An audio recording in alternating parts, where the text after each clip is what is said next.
Alas 4:28 ho ng umaga ang ating oras. Most wanted person na akusado sa 60 counts ng qualified theft o pagnanakaw.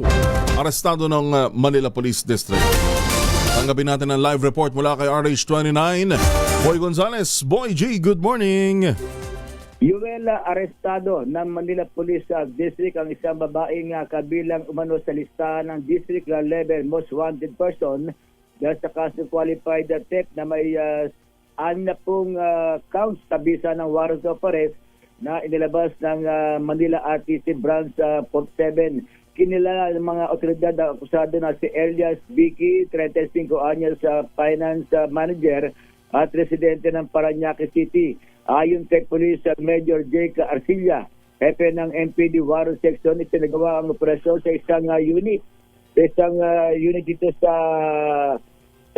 Oak Tower, Dr. Arcadio Santos Avenue, sa lungsod ng Parañaque, kung saan matagumpay na naaresto ang akusado ng mga operatiba ng MPD. Naharap ang akusado sa iba't ibang bilang ng kasong qualified theft at inirekomenda ng korte ang piyansang 2,880,000.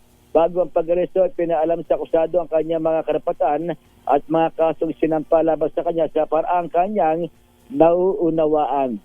Ito si Boy Gonzales para sa Disa Arizona sa Pilipinas, una sa Pilipino. Maganda!